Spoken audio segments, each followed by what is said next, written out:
Tonight, a CBS News special report. Dan Rather, a reporter remembers 50 years in broadcasting. These armored convoys trying to move out of the area we just sweeping through. One of the tanks has been hit. At the door of the registration building on the main campus of the University of Alabama, Governor George Wallace is standing in the doorway, and he is giving what appears to be a message of capitulation. This is part of the police contingent arriving to surround the building. In this building, perhaps out of one of those open windows, is where the assassin of President Kennedy is believed to have fired the fatal shots. If any or all of what is alleged to have been going on is true, how high up in the White House does it go? President. And is the president himself involved? Are you running for something?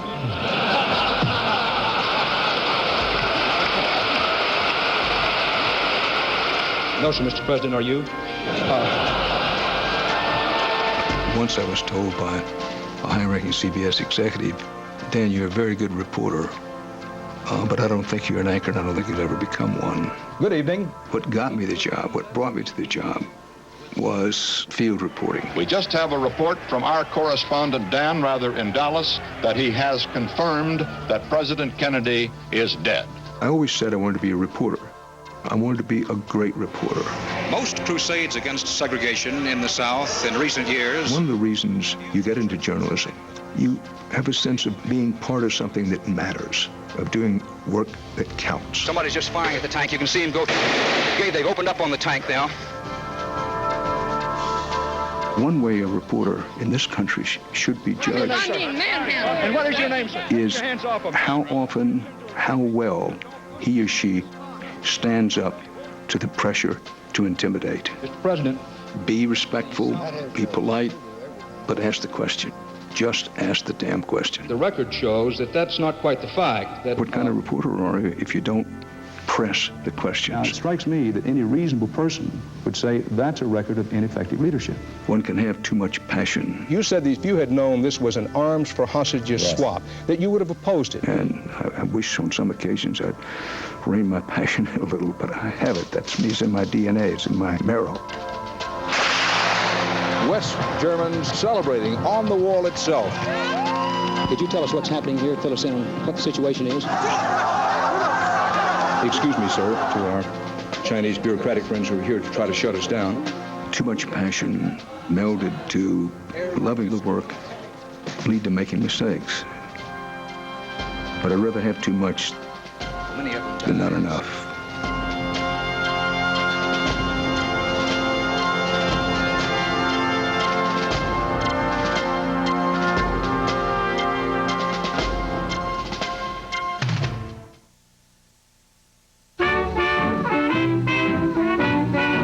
Always dreamed of being a reporter. I grew up in the Heights Annex, Houston, Texas. All frame houses, streets were unpaved, but this was not unusual. Remember, this was the 1930s.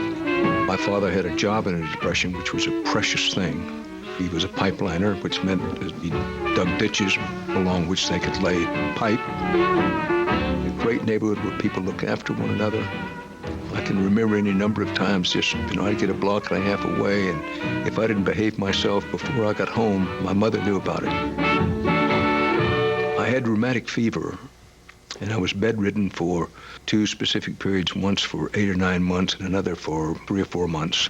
I hated having to stay in bed, but the radio was my escape. The Great War, World War II, was exploding. The Ed Murrows, the Charles Collingwoods, the Richard C. Hotlits, the great legends of CBS became very real to me. Just overhead now, the burst of the anti-aircraft fire. There they are. That hard, stony sound. People on radio were great describers. A picture sometimes is worth 1,000 words, but sometimes a word, the right word, is worth 1,000 pictures.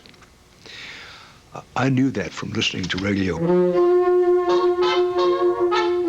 When I got up from bed, I remember how thin I was, and I had difficulty moving because I'd been in bed for a long time. And as soon as I was able to get up, my father just insisted I go right to work. by getting work beginning at age 14 in and around oil fields and pipe gangs, I built my strength up fairly quickly. My mother was absolutely determined that I would go to college against all odds, and I wound up going to what was then Sam Houston State Teachers College in Huntsville, Texas. I started to enroll, and they say, what do you want to major in? And I said, well, I want to be a reporter. When I started in broadcasting, which overstates it a bit, my job on radio was to be a jack of all trades, write commercials, do newscasts, and football, baseball, and basketball games, play-by-play. Again, Dan Rather. Houston leads the Texas Aggies. Once again, the Aggies are out in this modified single-wing spread. Ed Dudley all by himself. He's as lonely as Custer Little Bighorn back there on the 40-yard line. This is certainly not rocket science, but one of the things I learned was the ability to ad-lib. Mr. Rockney, how are things over in the radar room? So when I wandered into television, and one of, if not the largest hurricanes came from across Yucatan into the Gulf of Mexico. Hurricane Carla was so huge and potentially so destructive, pretty quickly it became clear to the Weather Bureau that what they needed to do is convince people they needed to evacuate. Evacuation should be hastened before it is too late. And the key was to use, I say it with a smile, the new technology, which was the ability to get a radar picture pretty far out in the Gulf. Mr. Rockney, can we move into the radar room now? Putting the radar picture of the hurricane was something new on television. There is the eye of the hurricane right there. So people could see in their living rooms how huge the hurricane was. While the death toll was reasonably small, the reason it was low is because people listened and got out. Ooh, this is cold. In late 1961, after the coverage of Hurricane Carla, CBS News hired me to be a CBS News correspondent. Anybody home?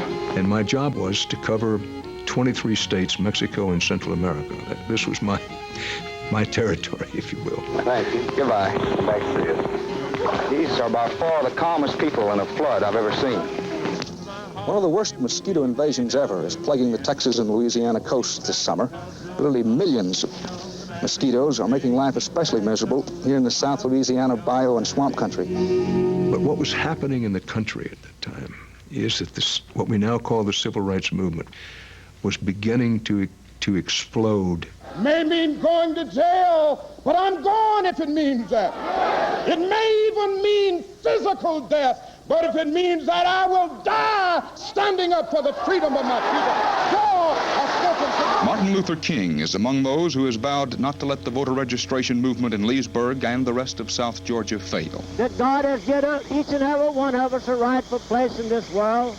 There was at the other extreme the Ku Klux Klan, White Citizens Council, people determined to keep segregation as it was. And I was gape-mouthed and bug-eyed most of the time about what I was seeing. People would come seemingly out of the woodwork or out of the shrubbery and hit people with clubs. Particularly cameramen were sometimes beaten. Place after place, we were spat upon by the worst elements of the community and called the colored broadcasting system. This is CBS News in Albany, Georgia. I had no idea, although I'd grown up in a segregated society myself, of what it was really like to be black and to live in terror and in fear. And it changed me dramatically as a person. In place after place after place, there was viciousness against women, children, churches. We reached the decisive moment when George Wallace, the governor of Alabama, said, I will not allow the University of Alabama to be desegregated. Tuesday, over there at Foster Auditorium, 2 Negroes will come to enroll. George Wallace said, I will stand in the schoolhouse door and stop you.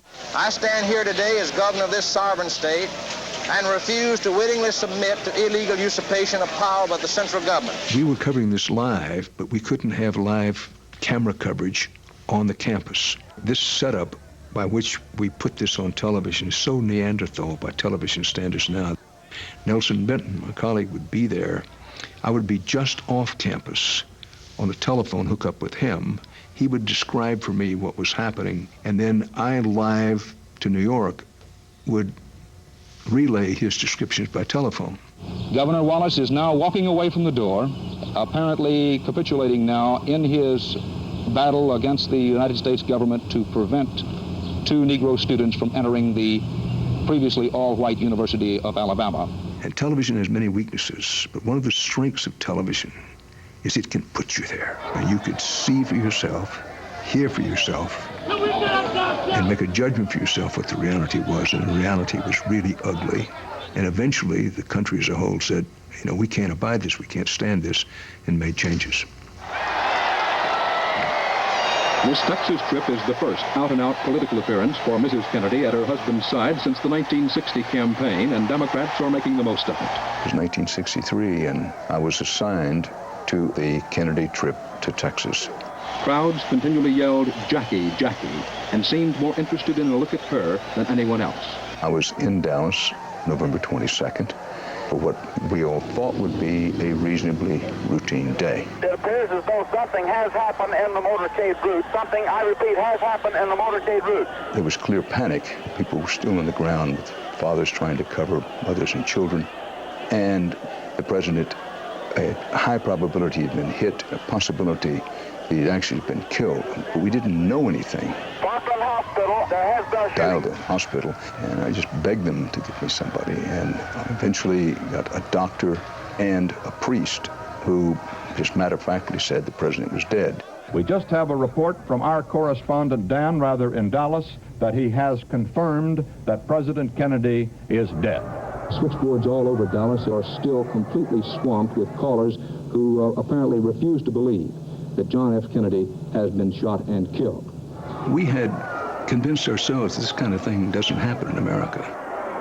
I didn't have any real doubts, but we were on the air some long minutes before any official announcement that the President of the United States was dead. From Dallas, Texas, the flash, apparently official, President Kennedy died at 1 p.m. Central Standard Time, 2 o'clock Eastern Standard Time, some 38 minutes ago.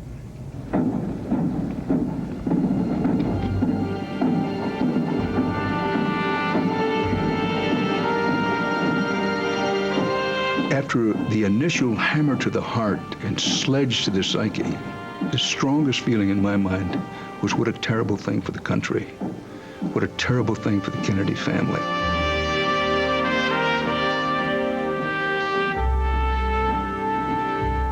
Somebody said that somewhere along the line afterward, you know, we broke the story of the president's death before the official announcement. I remember saying, so what? You know, the country matters. The Kennedy family matters. Where we go from here now, future matters.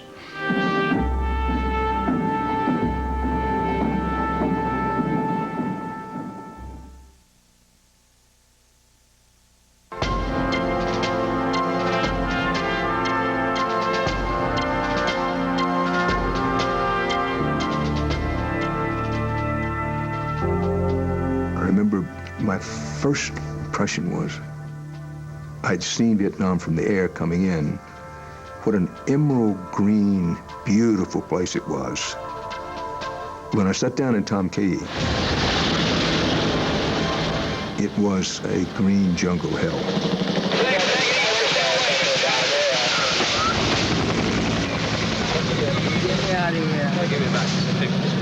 I really wanted to go to Vietnam.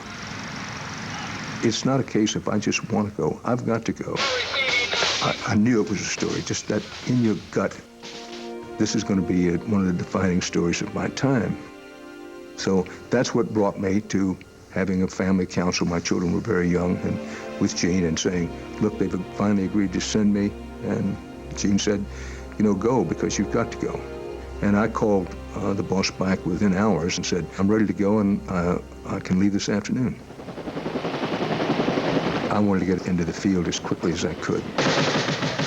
This is the 25th Infantry Division. I got there just as the American involvement was really beginning to explode. And the Viet Cong has opened fire on the convoys. We're now firing back and have asked for air support. Could you tell us what's happening here? Fill us in on what the situation is. I think this is the second or third day that I was in Vietnam. This is the Special Landing Force, is it? Right. A place called Tom Key. We're not real clear. They were trying to get to a ridge line. Just before you get to the high ridge over there. Right. But then as they began to move, they got caught in a crossfire. And this young Marine was hit very badly. They needed help getting him out. And naturally, I helped. Okay, we're going to put it down now, Manning. Okay, throw me on my left side. It doesn't take much imagination to know what I was thinking. We need some help over here. I'll give you a hand.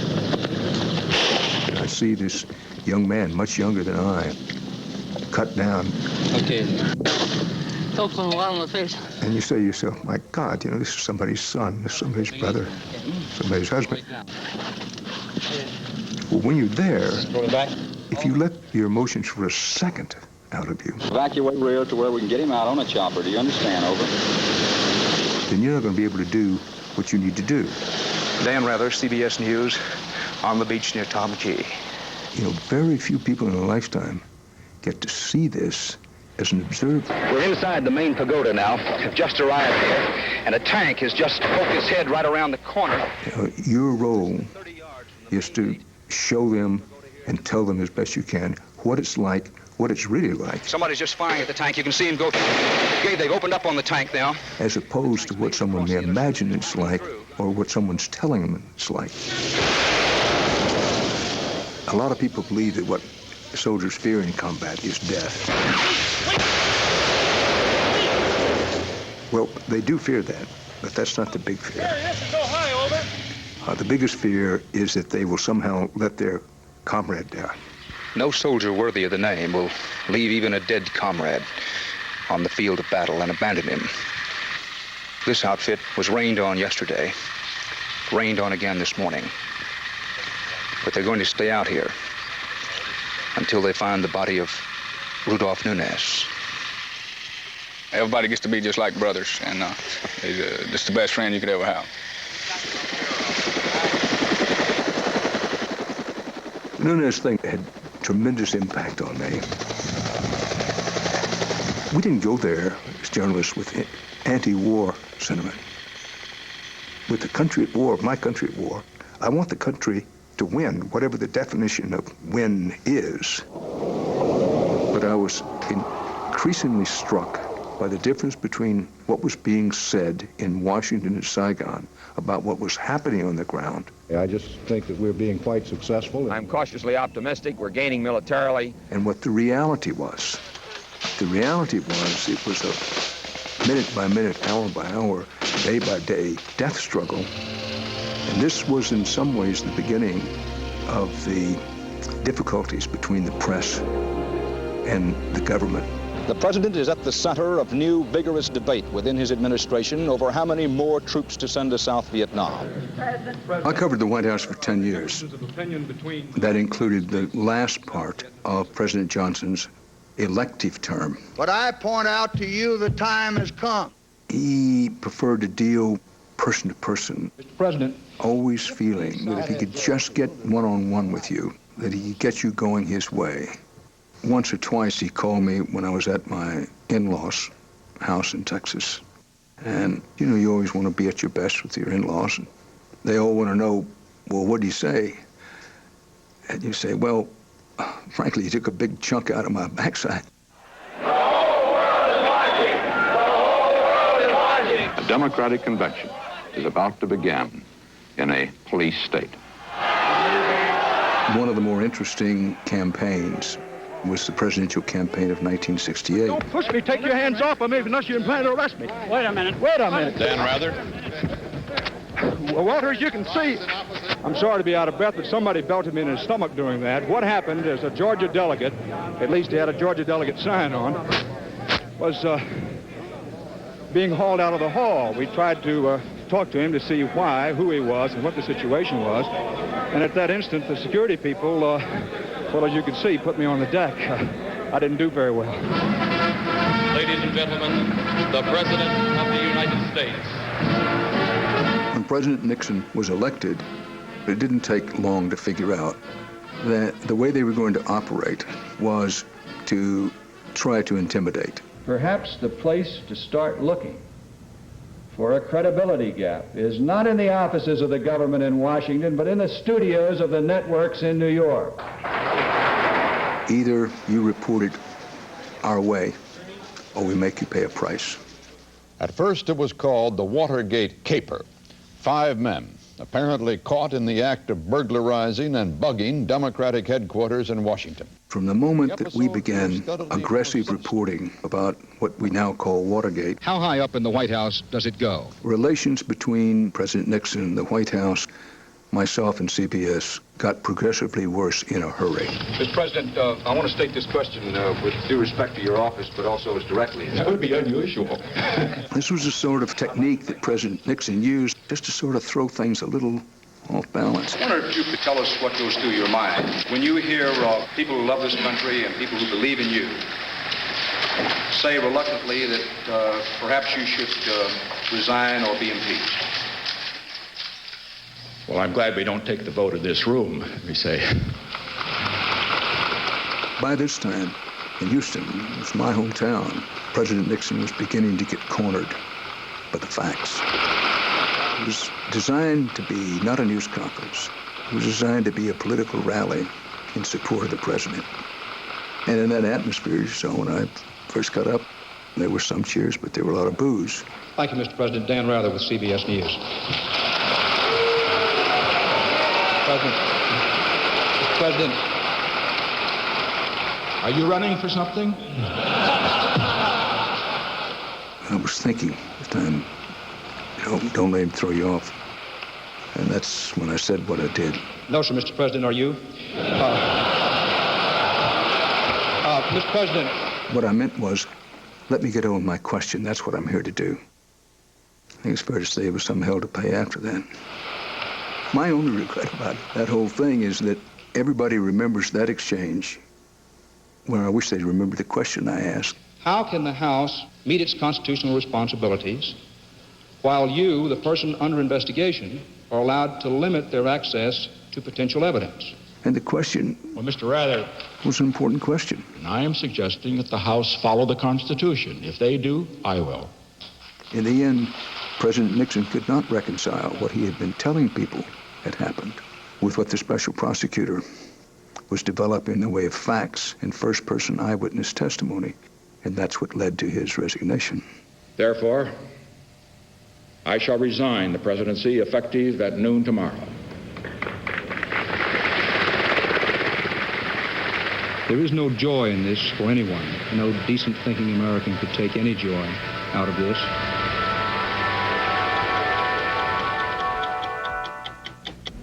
In 1975, I'm Mike Wallace. I'm Morley Safer. Mike Wallace came to me and said, "Come on in, fellas. We really want you to come into 60 Minutes. We did develop a reputation. Could you explain to me what this stamp is? For doing investigative pieces. Where did you get it? I got it from someone who told me that you used that to put a different kind of stamp on the meat than the store buyer put on his own meat. Is that right? It was always about the story. Is this a good story? These Afghan clothes I'm wearing were part of an operation to sneak me and a CBS News film crew into Afghanistan. It's a holy war they're fighting. A jihad, they call it. Does he have ammunition for this? He has Once I was told by a high-ranking CBS executive, Dan, you're a very good reporter, but I don't think you're an anchor, and I don't think you'll ever become one. I remember walking out of his office saying, well, nobody ever said that to me, and yeah, maybe I shouldn't be proud of it. I said, I'm going to set out to show him I can be. And that's the way it is. Friday, March 6th, 1981. I'll be away on assignment, and Dan Rather will be sitting in here for the next few years. Good night.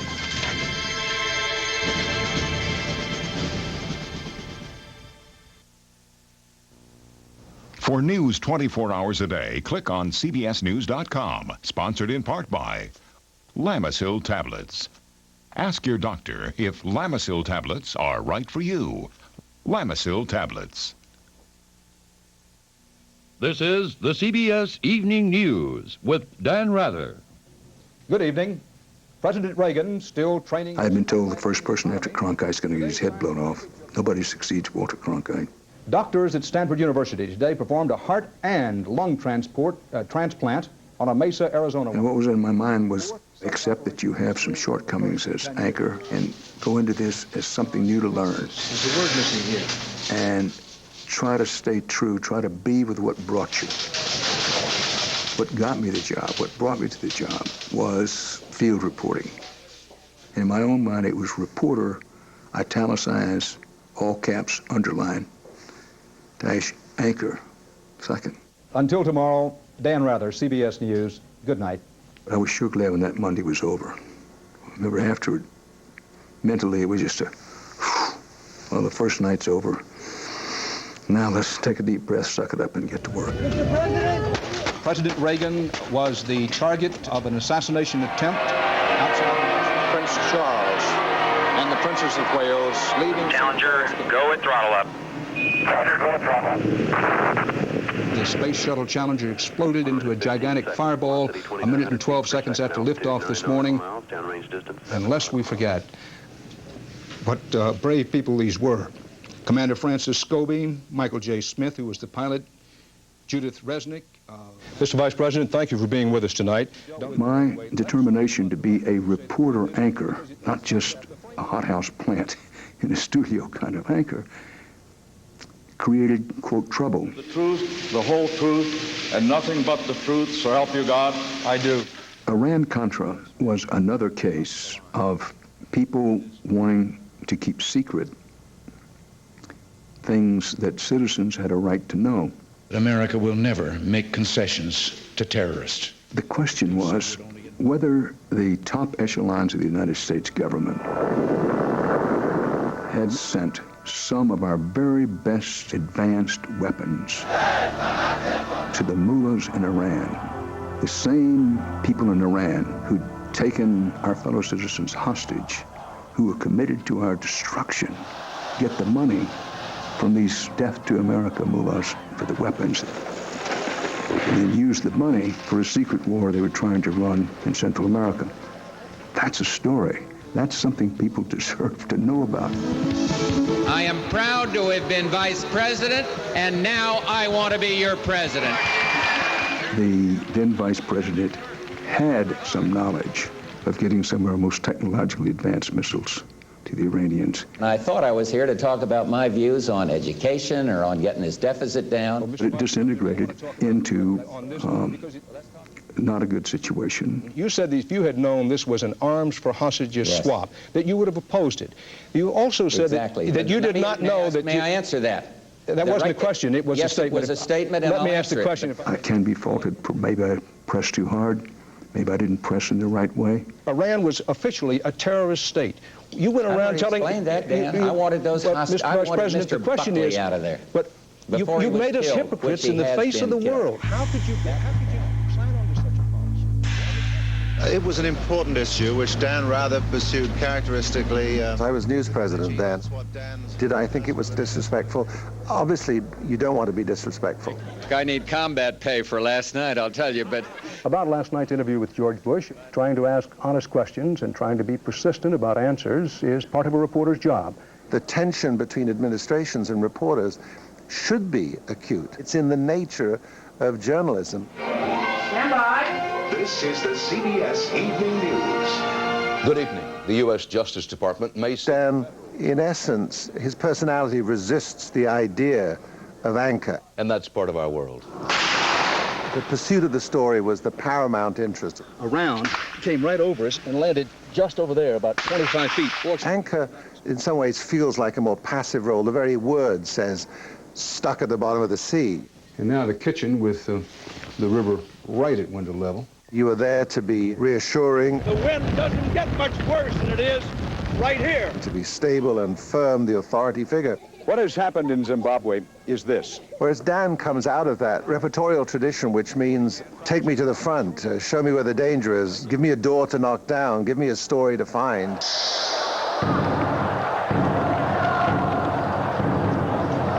Tiananmen Square, a sea of flags, more than 1 million students crowded in here today.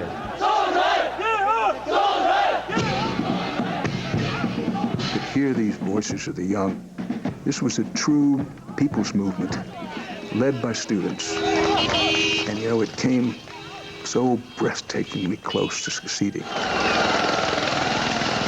But day by day, you could feel the pressure from the government beginning to inch in, having to get increasingly tougher with the people in Tiananmen Square. And they were also having to get increasingly tougher with the press.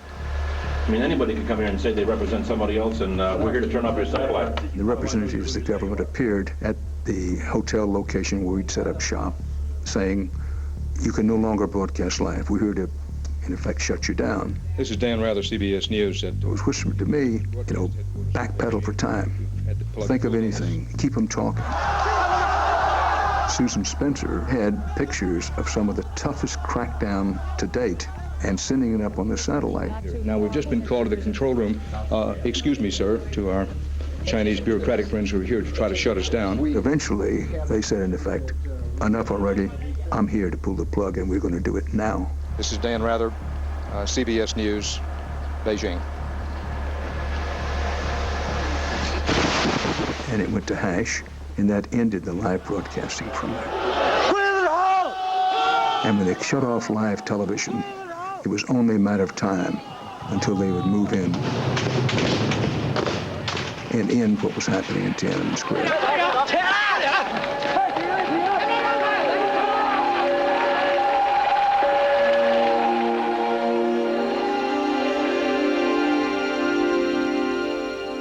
How can you be an authority on things if you don't sometimes get out of the windowless room on the west side of Manhattan, grab a pencil and a notebook, get a camera crew, and go cover something?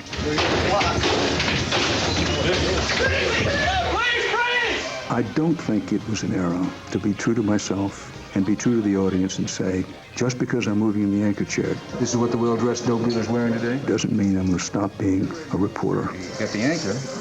I didn't do that, and about that, at least, I'm not sorry. Iraq invaded and took over its tiny neighbor Kuwait today. This is Dan Rather, CBS News in Baghdad, where the temperature is above 100 degrees and a hot wind blows. We, from the very beginning, had in mind what would shed as much or more light on this as anything else, interview with Saddam Hussein. We've been trying for weeks. Saddam Hussein has sent another strong message that he now considers Kuwait part of Iraq and that he will never underscore the word. So I was in bed, it was after midnight, knock at the door, and there were two people in uniform, one with an automatic weapon. And the guy said in broken English, you know, come with us. There's nothing like seeing the person in the flesh and feeling the grip of his handshake and the look in his eye. He has what the military calls command presence. Respectfully, it is you who invaded another country, not the United States who invaded any country. I interviewed him for over an hour. As soon as the interview ended, he wanted to give me a tour of the palace. And mentally I'm saying, the last thing I need is a tour of the palace. I want to get this videotape out of here. And I finally just said, look, I could hear the history of Iraq as told by Saddam Hussein for a long time. It's a lovely palace, but got to go.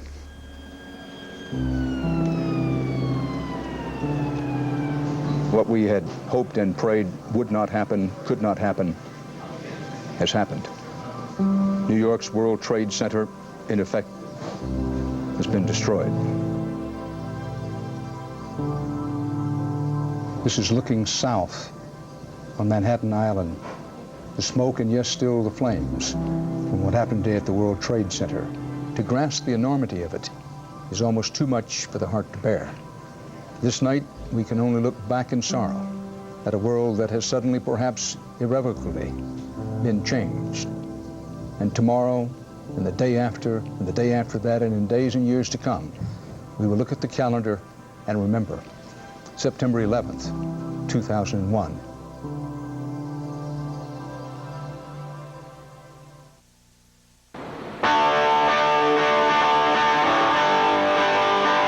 Over the weekend, as some of you may have already heard or read, I was assaulted with violence on a Manhattan street.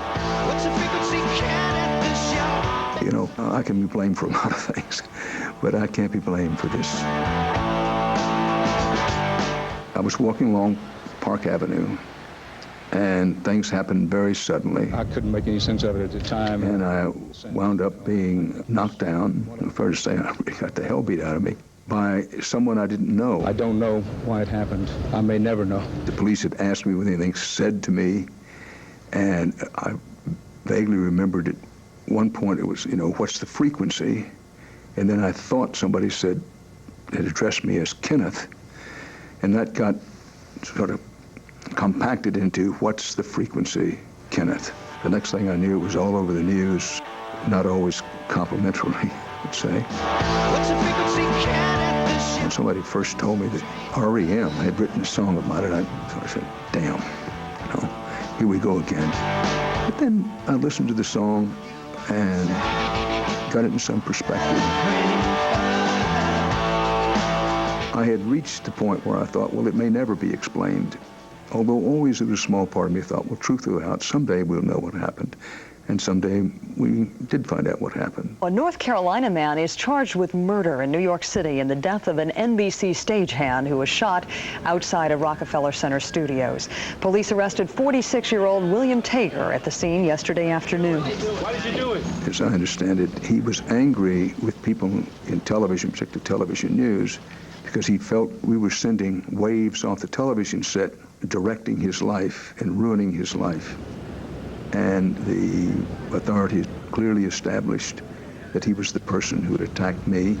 He knew some details of the attack that only he and I knew. And when they separately interviewed us, they matched up the stories, and no question that he did it. I was very lucky and blessed that he didn't kill me that night.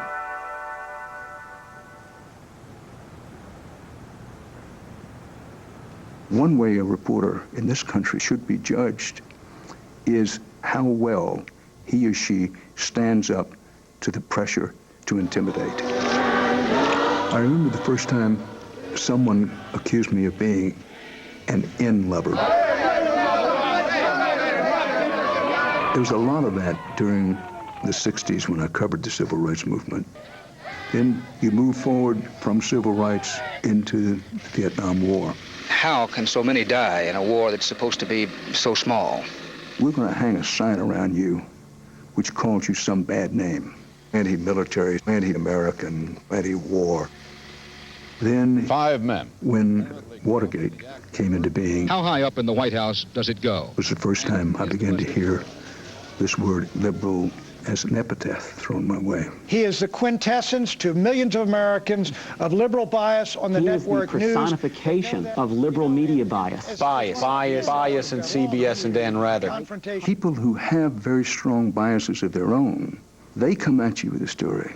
If you won't report it the way I want it reported, then you're biased. Now, it is true about me, for better or for worse. If you want to see my neck swell, you just try to tell me where to line up or what to think, and mostly what to report. Some of these senators, President, say that the only way they can get your attention is to do something unlawful.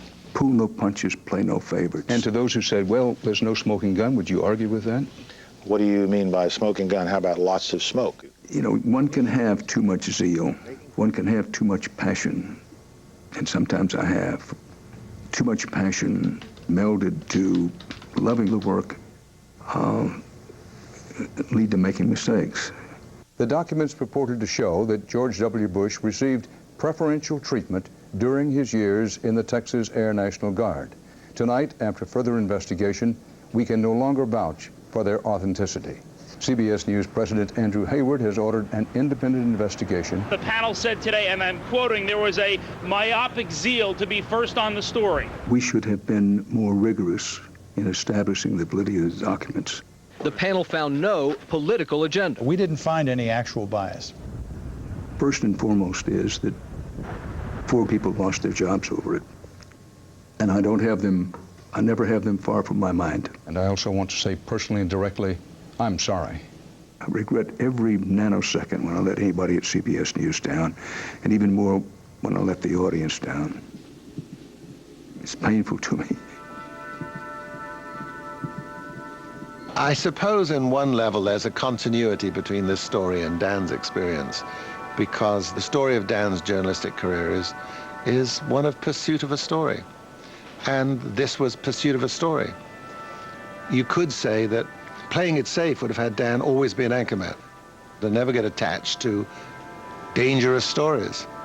But he's inclined to be lightning. You have no memory of the inhabitants being lined up and shot at point-blank range repeatedly with automatic weapons? No. There seems to be some confusion about what your orders are. In the first paragraph of your obituary is going to be a reference, only president in the 20th century to be impeached. Why would you think that you could prevail this time on the battlefield? I have my weaknesses. I've made my mistakes. But the one mistake I've tried hard not to make is to say, okay, I know which way the wind is blowing, and I'm going to tailor my reporting to fit that. Ain't going to do it. Haven't, don't, won't. When they say to reporters you can't get in there, they're saying to you, the citizen, you can't get in there. Governor Wallace is leaving the door of the registration building, apparently capitulating now. Time has a way of introducing wisdom to someone's legacy and history. Is the most dangerous game. You'll remember Dan for all those images of Dan in the front lines of every major story since the Civil Rights crisis. The Reverend Martin Luther King Jr. was shot to death by an assassin late today. And what is your name, sir? And being committed to the telling of those stories. And that's part of our rapidly changing world. That legacy will be a window into broadcast journalism that will become more valuable as time passes.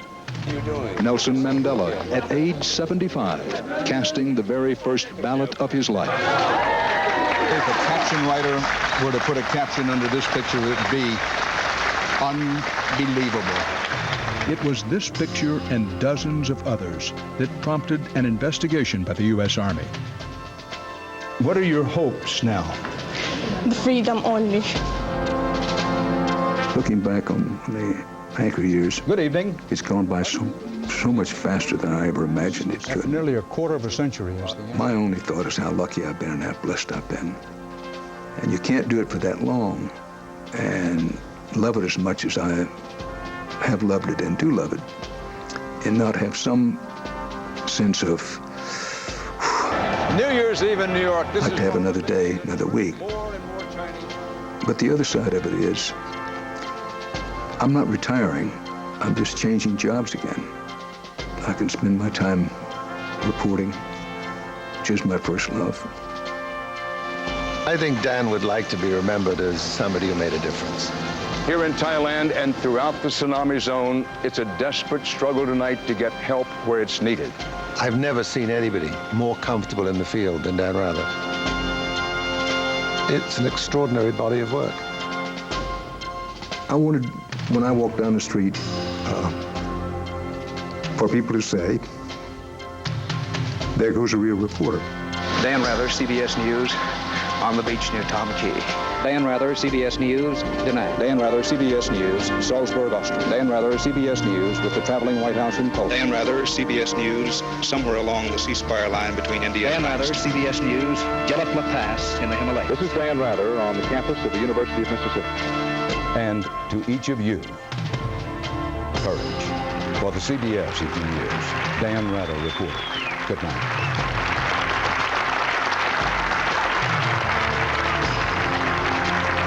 Better pull the cot up to the television set and don't get too comfy. Call a doctor, call the police, call a psychic, and hold on to the bedstead or something. Presidential race still hotter than a Laredo parking lot. He's basically got his back to the wall, his shirt tail on fire, and the bill collector's at the door.